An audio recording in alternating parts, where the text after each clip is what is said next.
sampai mati sekalipun ditembak kepala kita, karena kita istiqomah dengan Islam, istiqomah dengan syariat Islam, istiqomah dengan menegakkan yang hak, melawan kebatilan, kezaliman, kecurangan.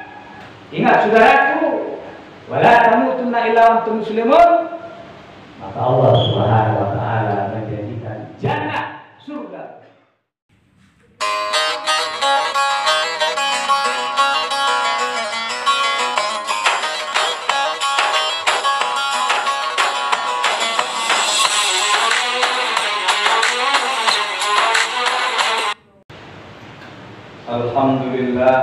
Alhamdulillahilladzi ja'ala syahr Sya'ban syahr Rasulullah sallallahu alaihi wasallam. Alhamdulillahilladzi ja'ala syahr Ramadan syahr ummati nabiyina Muhammadin sallallahu alaihi wasallam. وتصوموا في شهر رمضان لعلكم تتقون. أشهد أن لا إله إلا الله وحده لا شريك له، لا إله إلا هو الملك الحق المبين، وهو رب العالمين مالك يوم الدين. وأشهد أن محمدا عبده ورسوله صفي وخليله إمام المتقين سيد الغر المحجلين. اللهم صل وسلم وكرم وعظم وترحم وتحنن وبارك على سيدنا ومولانا محمد نبي الأمي وعلى آله وأصحابه المجاهدين الطاهرين. اللهم صل على سيدنا محمد وأشغل الظالمين بالظالمين وأخرجنا من بيتهم سالمين وعلى آله وصحبه أجمعين. اللهم صل على سيدنا محمد الفاتح لما أغلق والخاتم لما سبق والناصر الحق بالحق والهادي إلى صراطك المستقيم وعلى آله وصحبه حق قدره ومقداره العظيم. اللهم صل على سيدنا محمد مفتاح باب رحمة الله عدد ما في علم الله صلاة وسلاما دائما بدوام ملك الله وعلى آله وصحبه ومواله ولا حول ولا قوة إلا بالله. أما بعد أيها الكرام المحترم إخوان في الله جماعة صلاة الجمعة رحمكم الله، أوصيكم ونفسي وإياي بتقوى الله فقد فاز المتقون. وقال تعالى في القرآن الكريم وهو أصدق القائلين: أعوذ بالله السميع العليم من الشيطان الرجيم، يا أيها الذين آمنوا اتقوا الله حق تقاته ولا تموتن إلا وأنتم مسلمون، ولا تموتن إلا وأنتم مسلمون، ولا تموتن إلا وأنتم مسلمون، واعتصموا بحبل الله جميعا ولا تفرقوا. وقال أيضا بسم الله الرحمن الرحيم: يا أيها الذين آمنوا اتقوا الله ولتنظر نفس ما قدمت لغد واتقوا الله إن الله خبير بما تعملون. وقال بسم الله الرحمن الرحيم: يا أيها الذين آمنوا كتب عليكم الصيام كما كتب على الذين من قبلكم لعلكم تتقون. وقال بسم الله الرحمن الرحيم: سبحان الذي أسرى بعبده ليلا من المسجد الحرام إلى المسجد الأقصى الذي باركنا حوله لنريه من آياتنا إنه السميع البصير. قال النبي صلى الله عليه وسلم: من فرح بدخول رمضان حرم الله جسده على النيران Kata Nabi sallallahu alaihi wasallam, al-Islam dinul hayah. Ma'asyiral muslimin, saudara-saudara hadirin jamaah Jumat yang dirahmati dan dimuliakan Allah Subhanahu wa taala, sahabatku seiman dan seakidah, sahabatku seperjuangan menegakkan kalimat Allah di permukaan bumi yang kami. Mari kita sebagai umat Rasulullah SAW benar-benar kita beriman kepada Allah Subhanahu wa taala, maka implementasi daripada iman kita kepada Allah Subhanahu wa taala adalah lewat daripada kesolehan kita dan ketaatan kita kepada Allah Subhanahu wa taala. Itulah ketaatan kita, ketakwaan kita secara hablum minallah, dan juga ketaatan kita secara hablum minan nas, di mana kedua ketaatan kita ini dan ketakwaan kita ini inilah yang akan bisa membangun kejayaan dunia Islam di dunia ini, dan juga akan mengantarkan kita berbahagia dan bergembira insyaallah di dalam surga Allah Subhanahu wa taala.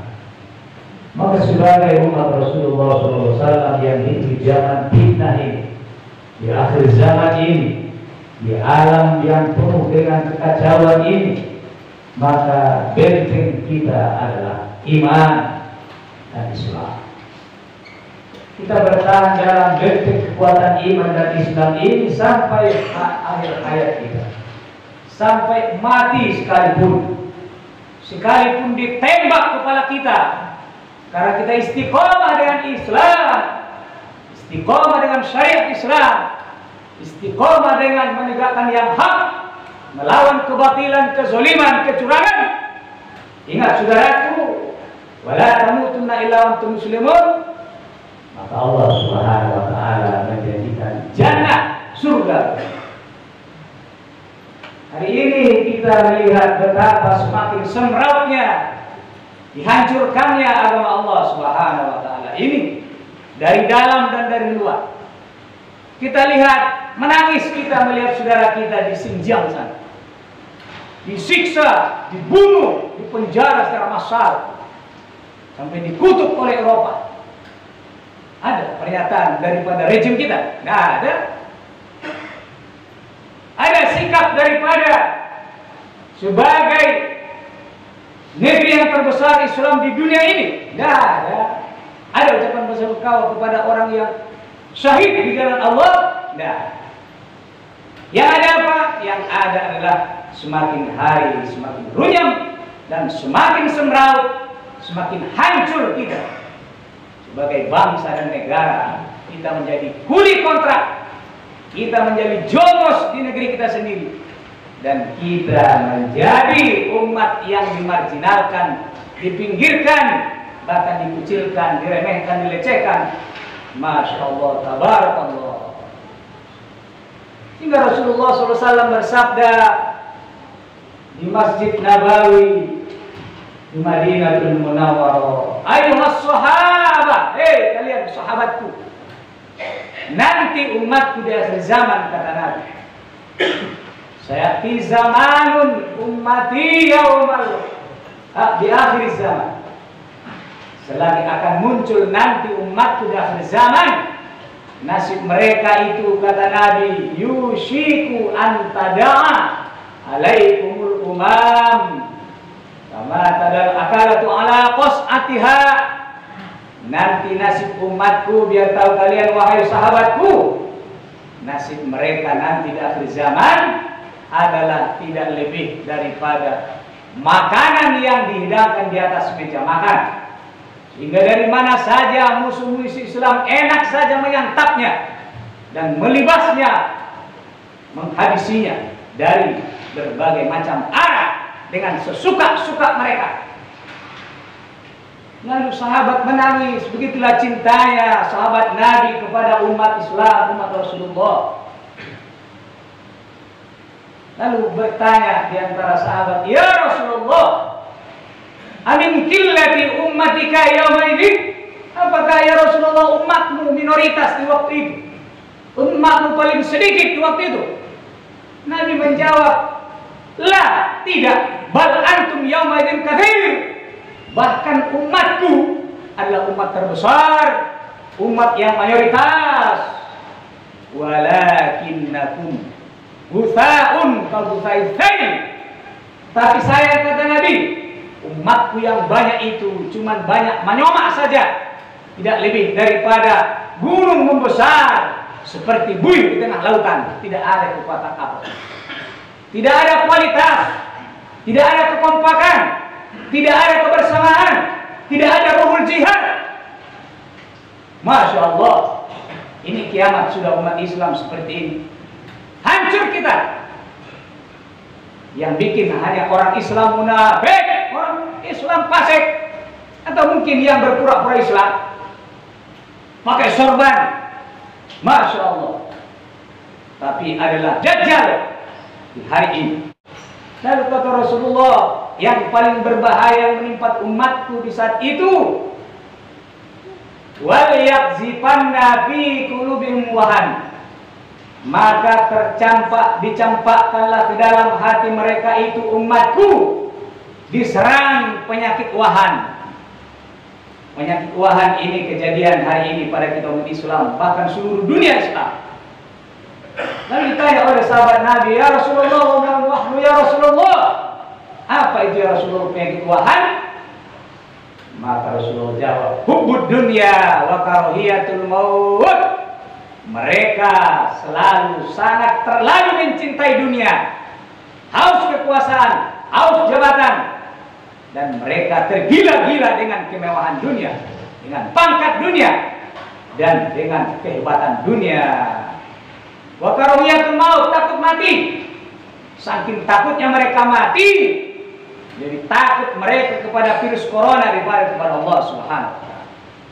Lebih takut mereka kepada makhluk ketimbang kepada Allah Subhanahu wa taala. Hingga ini hari ini melanda kita, saudara.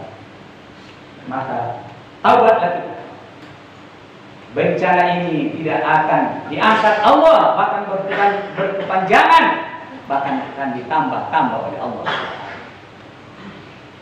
Bahkan di hadis Nabi, salah satu murkanya Allah Subhanahu wa taala, diutus Allah, diangkat Allah, pemimpin mereka zalim dan bodoh, bahkan pembohong. Ini sahih hadisnya dalam kitab Sahih Muslim. Akibat apa? Mereka sudah terlalu banyak yang durhaka kepada Allah Subhanahu. Na'udzubillah, tsumma na'udzubillah. Maka oleh karena itu hanya dengan usaha Allah Subhanahu wa taala, dengan iman dan takwa, kesolehan kita untuk mengantarkan kita bahagia dunia akhirat, tidaklah dengan hebat infrastruktur. Kalau soal bicara infrastruktur, tidak ada sampai hari ini yang bisa mengalahkan kehebatan infrastruktur bangunan Fir'aun di Mesir, menjadi keajaiban dunia hari ini. Maka jangan terlalu membangga-banggakan dunia yang kamu bangun, kata Rasulullah. Andai kata kamu hebat di dunia, yang kau dapatkan itu cuma satu tetes. Kalau engkau celupkan jarimu ke samudra, kata Rasulullah, lalu engkau angkat telunjukmu menetes, tetesan-tetesan daripada air itu, bukan hanya beberapa tetes, satu tetes saja, kata Nabi, itu yang kau dapatkan segala kehebatan dunia. Sementara samudra yang luas itulah kebahagiaan dan kemewahan dan kesenangan negeri akhirat. Sehingga bagi orang mukmin, orang yang muttaqin, wal akhiratu khairul laka minal ula wal akhiratu khairun wa abqa. Darul akhirah darul muttaqin, kata Nabi, negeri akhir itulah negeri dan tempat tinggalnya, negaranya orang-orang yang bertakwa kepada Allah.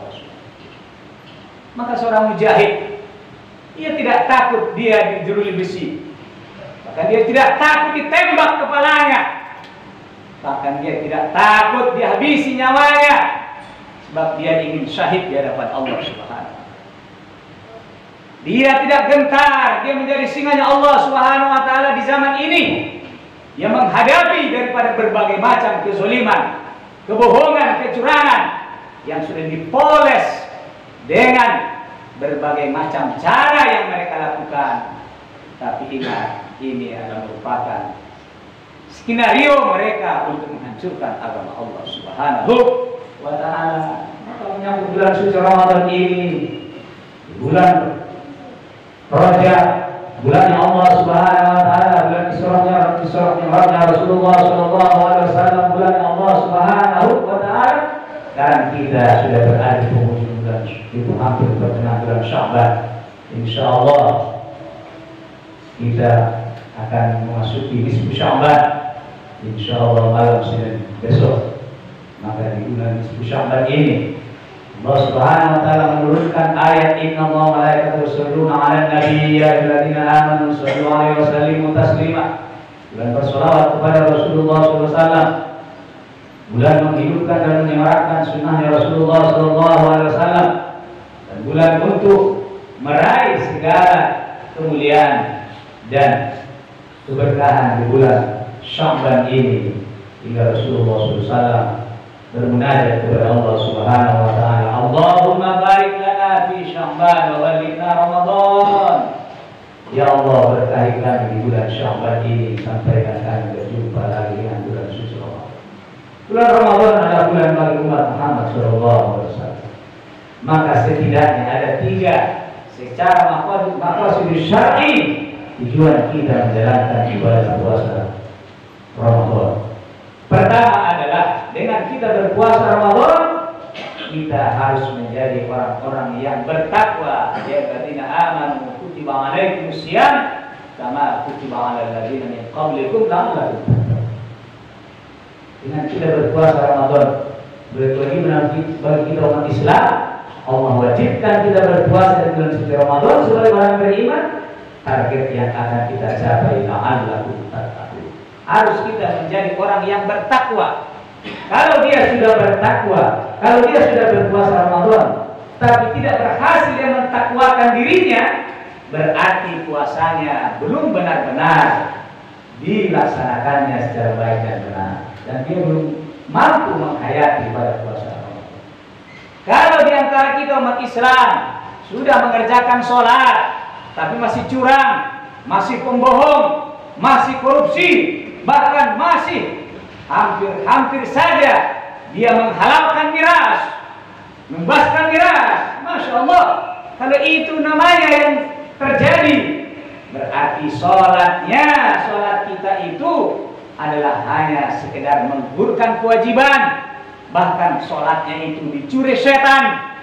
Tidak benar-benar dia mendirikan sholat. Kalau dia benar-benar mendirikan sholat, pastilah jaminan sholat yang dikerjakannya tanha anil fahsya'i wal munkar. Dia mampu mencegah dirinya tidak lagi berbuat keji dan munkar. Kalau dia pejabat, tidak lagi dia memakan yang bukan haknya. Kalau dia DPR, wakil rakyat, dia tidak menipu rakyat, dia tidak menokoi rakyat, dan dia tidak mau dibayar cukong untuk mengkhianati rakyatnya. Kenapa? Dia muslim, dia sholat, pasti semua akan masuk ke liang lahat, pasti akan berakhir.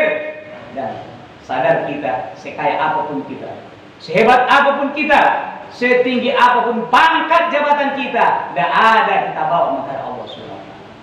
Yang kita bawa cuman amanu wattaqau, imanmu dan takwamu, amal salehmu, amal jariyahmu, amal dakwah dan jihadmu, dan juga apa yang kau lakukan untuk menegakkan agama Allah Subhanahu wa ta'ala. Oleh karena itu semua ada pasti balasannya dari Allah Subhanahu wa ta'ala. Allah Subhanahu wa ta'ala telah pertontonkan kepada orang-orang sombong sampai hari kiamat. Itulah sosok tubuh manusia paling sombong di muka bumi ini. Itulah namanya Fir'aun. Fir'aun laknatullah, paling sombong. Saking sombongnya, dia menghabisi rakyatnya yang melawan kepada dia. Bahkan anak-anak pun dia bunuh karena dia takut digantikan kekuasaannya. Dan bahkan dia mengaku dirinya adalah Tuhan. Siapa yang tidak mau menyembah dia, langsung dipenggal belakang lehernya, bahkan direbus di belanga besar, di kuali besar. Ini yang dialami oleh Masyitoh bersama suaminya dan anak-anaknya. Maka Allah Subhanahu wa ta'ala abadikan jasadnya. Dulu orang barat ragu itu bukan Fir'aun, itu bukan Ramses II. Maka mereka mohon izin kepada penguasa Mesir untuk diteliti jasadnya, apakah benar ini jasad Fir'aun Ramses II itu yang ditenggelamkan Allah Laut Merah. Ternyata mereka periksa di laboratorium, semua sekujur tubuhnya adalah mengandung garam yang sangat dahsyat. Memang dia ditenggelamkan Allah di Laut Merah. Barulah mereka percaya memang inilah sosok tubuh manusia paling sombong Ramses II, itulah Fir'aun. Allah berulang-ulang menceritakan, mengkisahkan Fir'aun di dalam Al-Quran supaya menjadi iktibar bagi kita yang hidup di dunia ini, supaya kita jangan sombong, tidak sombong kepada Allah, tidak sombong kepada manusia, apalagi sombong kepada ulama, apalagi sombong kepada Habib zuriat Rasulullah SAW. Mudah-mudahan kita ini sebagai umat Rasulullah SAW akhir zaman ini tidak tergolong dalam apa yang telah dikatakan Rasulullah SAW sebagai umat yang diserang penyakit hubud dunia wa qadiyatul maut. Mudah-mudahan Allah SWT berkahi umur kita, umur yang panjang dan berkah, dan juga harta yang halal dan barokah, anak-anak yang menyejukkan hati kita, anak-anak yang soleh dan solehah, surah ta'ayun, rumah tangga kita, rumah tangga yang diridhoi oleh Allah SWT, rumah tangga yang sakinah, mawaddah, warahmah, rumah tangga yang menegakkan agama Allah Subhanahu wa taala. Dan mudah-mudahan kita disampaikan Allah berjumpa lagi bulan suci Ramadan 1442 Hijriah yang hanya tinggal beberapa hari lagi, hanya tinggal lebih kurang 17 hari lagi insyaallah. Mudah-mudahan kita dipilih oleh Allah Subhanahu wa taala orang-orang yang diakui oleh Rasulullah SAW sebagai umatnya, dan mudah-mudahan kita mendapat syafaatnya di hari hisab. Mudah-mudahan rahmatnya Allah dan syafaat Rasulullah SAW. Mudah-mudahan kita masuk surga Jannatul Firdaus bersama Nabi kita Muhammad sallallahu alaihi wasallam. Allahumma shalli wa sallim wa barik alaihi wa ala alihi wasallam.